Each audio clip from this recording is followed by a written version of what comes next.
بتا دیا۔ سورۃ طلاق کی آخری آیات میں 7 آسمان اور ان کی مثل زمین بنانے کی بات ہوئی۔ جی جی جی، اس سے کیا یہ مطلب ہے کہ اس زمین کے ساتھ ساتھ اور دنیایں بھی ہیں یا زمینیں ہیں جہاں پہ انسان آباد ہیں؟ اور اگر ہیں تو کیا وہاں پر بھی آپ صلی اللہ علیہ وآلہ وسلم مبعوث ہوئے ہیں کہ آپ رحمت للعالمین ہیں؟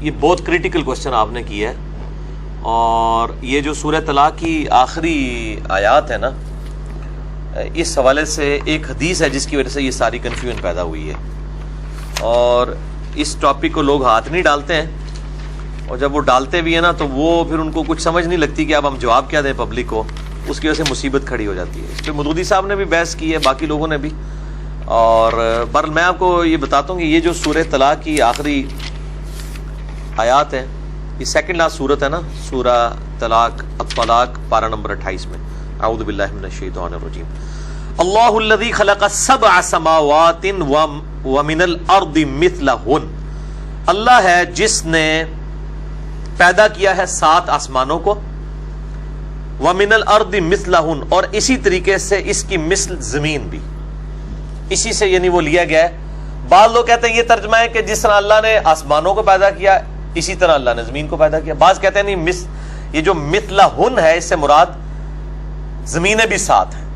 یہ قرآن میں ایک ہی موقع ہے جہاں پہ 7 آسمانوں کے ساتھ 7 زمینوں کا ذکر ہے، باقی پورے قرآن میں زمین سنگولر کے سیغے کے ساتھ آتی ہے، کیونکہ miracle plant in this universe, وہ یہی ارتھ ہے جہاں پہ زندگی اس حوالے سے آباد ہے جس کو ہم جانتے ہیں۔ باقی جگہ بھی اللہ تعالیٰ کی مخلوقات آباد ہے، 7 آسمانوں میں آباد ہے، یعنی جس زندگی کو ہم جانتے ہیں جو واٹر کے اوپر ڈیپینڈنٹ ہے۔ تو یتنزل الامر بینہن، ان تمام میں اللہ تعالیٰ کے احکامات نازل ہوتے ہیں۔ لتعلموا ان اللہ علی کل شیء قدیر، یہ اس لیے کہ تاکہ تم جان لو کہ اللہ تعالیٰ ہر چیز پر قادر ہے۔ وان اللہ قد احاط بکل شیء علما، اور بے شک اللہ تعالیٰ نے ہر چیز کو اپنے علم سے گھیرا ہوا ہے، احاطہ کیا ہے۔ یہاں تک بات ہوتی ہے نا تو کنفیوژن نہ کریٹ ہوتی۔ اصل میں اس کانٹیکسٹ میں ایک حدیث ہے المستدرک للحاکم میں، کتاب التفسیر چیپٹر ہے، سورہ طلاق کی تفسیر میں المستدرک للحاکم کے اندر اسی کانٹیکسٹ میں ایک حدیث موجود ہے ابن عباس سے، ان کا قول ہے، حدیث موقوف۔ ابن عباس کہتے ہیں کہ جس طرح 7 آسمان ہیں اس طرح 7 زمینیں ہیں، یہاں تک تو بات ٹھیک ہے۔ اس کے آگے الفاظ ہیں کہ ہر زمین میں محمد ہے، ہر زمین میں ابراہیم ہے، ہر زمین میں نوح ہے، ہر زمین کا اپنا موسیٰ ہے، عیسیٰ ہے۔ اب تو 7 تو محمد ماننے پڑ جائیں گے صلی اللہ علیہ وآلہ وسلم۔ تو یہ روایت ہے بڑی خطرناک، لیکن یہ روایت منقطع ہے، اگرچہ امام حاکم نے اسے بخاری و مسلم کی شرط پہ صحیح کہا ہے، لیکن اس میں جو ابو الضحیٰ راوی ہیں تابعی جو ابن عباس سے یہ روایت کر رہا ہے، وہ روایت انقطاع ہے، اس کے ابن عباس سے سماعی ثابت نہیں ہے۔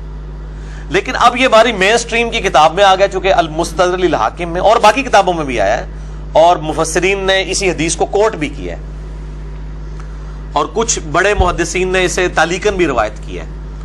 تو چونکہ یہ روایت ہی ثابت نہیں ہے، لہذا محمد ایک ہی ہے صلی اللہ علیہ وآلہ وسلم۔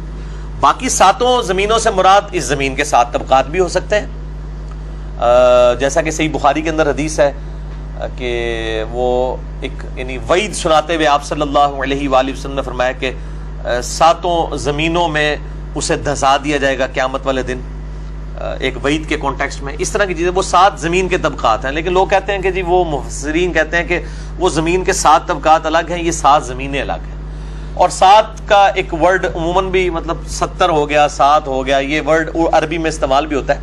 تو ہمیں کوئی نہیں، پلانٹس تو جناب بلینز کی تعداد میں، یعنی تقریباً 250 ارب گلیکسیز دریافت ہو چکی ہیں اس یونیورس میں، اور ہر گلیکسی میں 300 ارب سے زیادہ سورج ہیں، جن میں سے ایک سورج ہمارا ہی ہے ملکی وے میں۔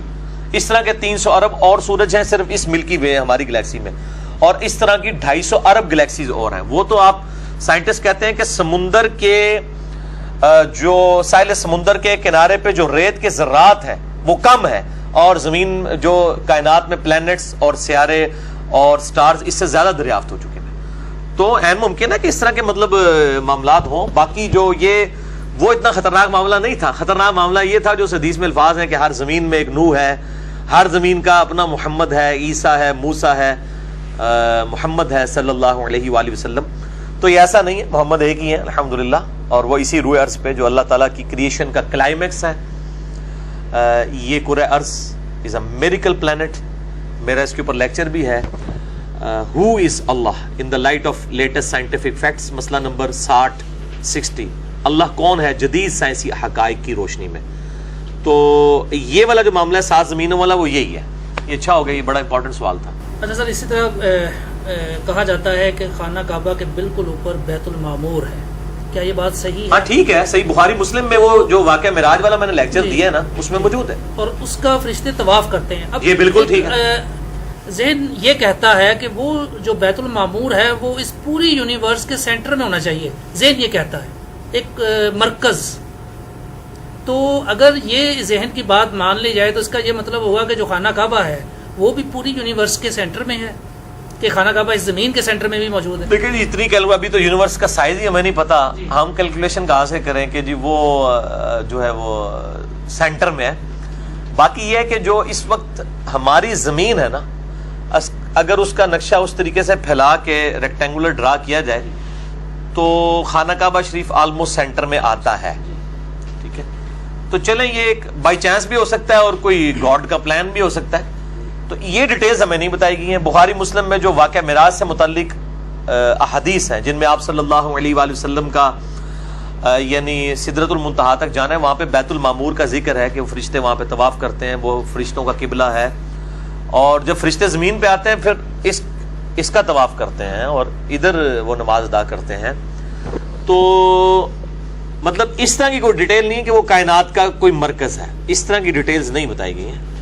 تو باقی یہ بھی ہے کہ اس میں یہ بھی الفاظ موجود ہیں بخاری مسلم میں کہ روزانہ 70,000 فرشتے آ کے طواف کرتے ہیں بیت المعمور کا, اور جس کی ایک بار باری آتی قیامت تک دوبارہ نہیں آئے گی اس کی باری.